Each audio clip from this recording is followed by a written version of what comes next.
तो 9 दिन तक तो तुमने व्रत रखा, भूखे प्यासे रहे, देवी जी के विशेष मंदिर जाएंगे, लोटा लेके जल ले जाएंगे, देवी जी को चढ़ाएंगे, 9 दिन तक ये खूब ड्रामा करेंगे। तो भक्ति एक दिन की नहीं होती, पाप रोज हो रहे हैं, रोज आप कदम रख रहे हैं, रोज आप धरती पर चल रहे हैं, तो रोज आपसे पाप हो रहे हैं, तो रोज भक्ति करो। भक्ति एक दिन की नहीं होती, और मनमाना आचरण करने से तो कोई लाभ ही नहीं होता। उस एकमात्र परमात्मा को ही जाने, दूसरी सब बातों को छोड़ दे। यही अमृत रूप परमात्मा के पास पहुंचाने वाला पुल है। अब देवी जी यहाँ पर कह रही हैं कि ओम जो है यही एक पुल है जो परमात्मा के पास तुम्हें पहुंचा सकता है।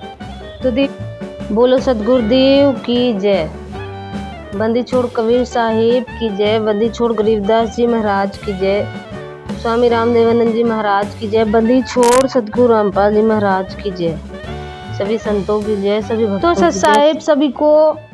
तो आज की वीडियो बहुत ही खास होने वाली है, जैसा कि पर्व चल रहा है पवित्र हिंदू धर्म में नवरात्रि का, नव दुर्गा का पर्व चल रहा है। तो आज हम लोग उसी की चर्चा करेंगे।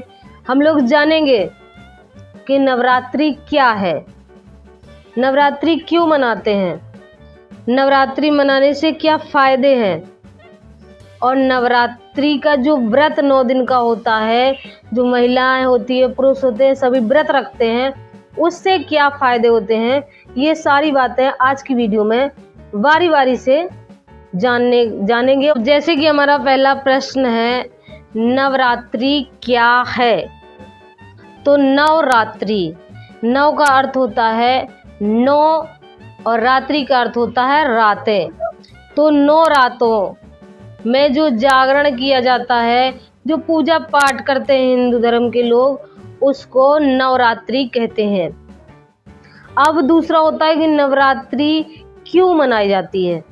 तो पौराणिक कथाओं के अनुसार नवरात्रि की मान्यता है कि माता दुर्गा ने 9 रूपों का धारण किया था और 9 दिन तक महिषासुर से युद्ध किया था, और 9वें दिन जब 9 दिन पूरा हुआ था तो उसके बाद महिषासुर का वध उन्होंने किया था, अर्थात महिषासुर पर जीत हासिल की थी। इसलिए नवरात्रि का व्रत, नवरात्रि का त्योहार मनाया जाता है।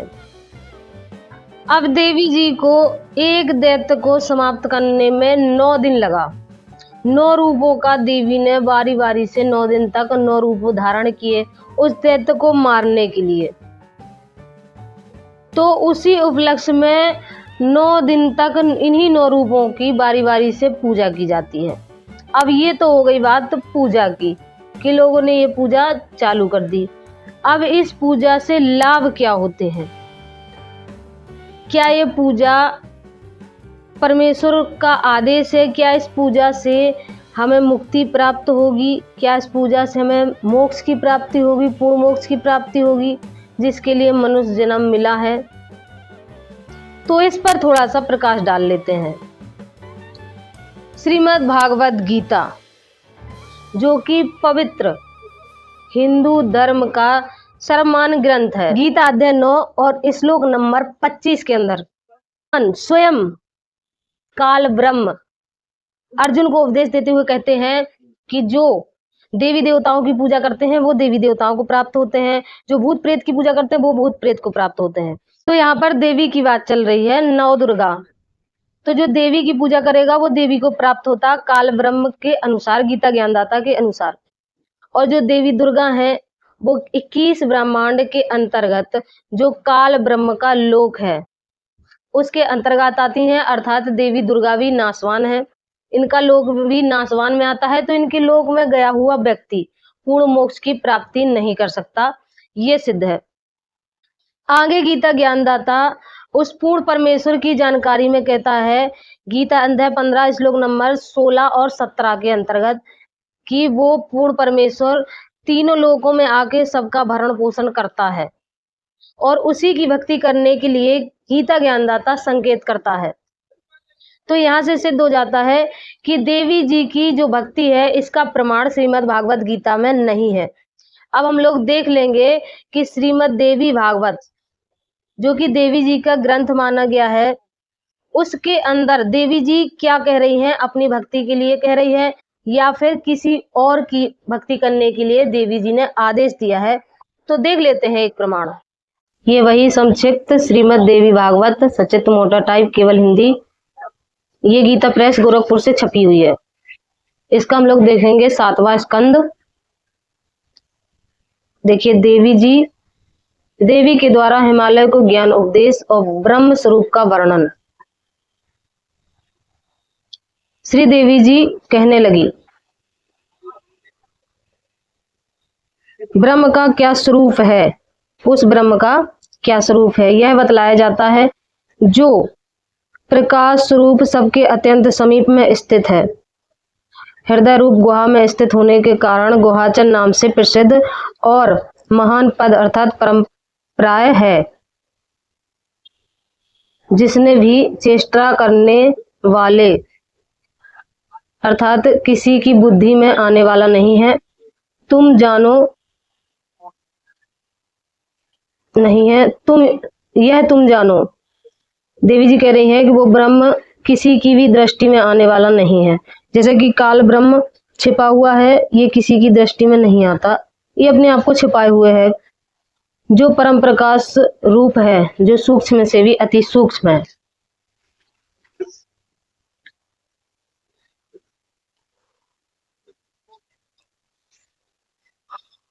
उस वेदने योग लक्ष्य का तुम वेदन करो, मन लगाकर उसमें तन्मय हो जाओ।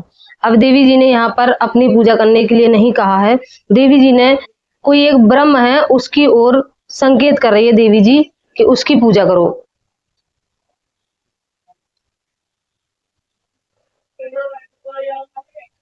भावनागत चित्त के द्वारा उस बाण को खींचकर उस अक्षय रूप ब्रह्म को ही लक्ष्य बनाकर वेदन करो। अब देवी जी का यहाँ अर्थ है, कहने का आशय है कि उस ब्रह्म की ही भक्ति करो।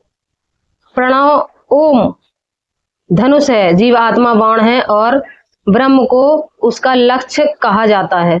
अब देवी जी का कहने का आशय है कि यहाँ पर ब्रह्म की भक्ति करो और ओम नाम उसका ओम मंत्र है, उसका जाप करो और ब्रह्म को पाने का ही तुम प्रयत्न करो। क्योंकि जिस वस्तु को पाना होता है, कहते हैं पहले अपना लक्ष्य बना लो उस वक्त कि हमें इस वस्तु को पाना है।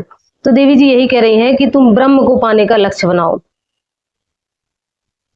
उस एकमात्र परमात्मा को ही जानो, उस एकमात्र परमात्मा को ही जाने, दूसरी सब बातों को छोड़ दें।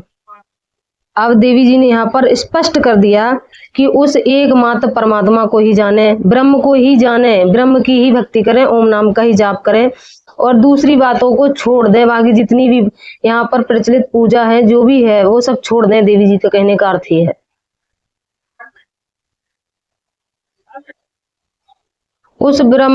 उस एकमात्र परमात्मा ही को जाने, दूसरी सब बातों को छोड़ दें।